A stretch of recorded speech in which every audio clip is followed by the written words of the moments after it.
இன்றைக்கி முக்கியமாக வீடியோவில் எதை பற்றி பேச போகிறோம் அப்படின்னாக்கா, ஒரு வாரத்துக்கு முன்னாடி வந்துட்டு ஒரு கமெண்ட் வந்துச்சு. அந்த கமெண்ட்டில் என்ன கேட்டிருக்காங்கனாக்கா, சிஸ்டர் வீடியோவில் என்னோடய நேம் சொல்லுங்கள் அப்படின்னு சொல்லிட்டு. கண்டிப்பாக சிஸ்டர் உங்களோட நேம் சொல்லாமல் வேறு யார் நேம் சொல்ல போகிறேன். அவங்களோட நேம் வந்துட்டு ஷபனா. ஹாய் ஷபனா, எப்படி இருக்கீங்க? அது இல்லாமல் உங்கள் பாப்பாவுக்கு வந்துட்டு பர்த்டே விஷ் பண்ணுங்கன்னு சொல்லி கேட்டிருந்தீங்க. சாரி சிஸ்டர், நான் மறந்துட்டேன். அதுக்கு மன்னிப்பு கேட்டுக்கிறேன். சாரி, ரொம்ப ரொம்ப சாரி.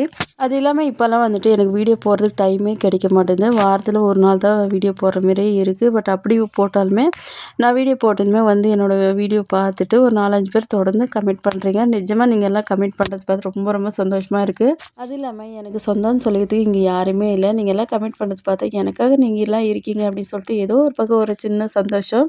பொதுவாக ஹவுஸ் ஒய்ஃப் அப்படின்னாக்கா வீட்டில் எவ்வளோ வேலை இருக்குது, அவ்வளோ வேலை வச்சுக்கிட்டு எனக்காக டைம் எடுத்து எனக்கு மெசேஜ் பண்ணுறீங்க பாருங்கள். உங்களுக்கெல்லாம் நிஜமாலுமே ரொம்ப ரொம்ப நன்றி. அப்புறம் நைட் நம்ம வீட்டில் என்ன சமையல் பார்த்தீங்கன்னாக்கா, காலையில் வச்சு ரசம் செஞ்சு இப்போ கொஞ்சம் வெங்காய பஜ்ஜி போட்டு எடுத்துக்கிட்டு இன்னொரு வீடியோவில் பார்க்கலாம். பாய்.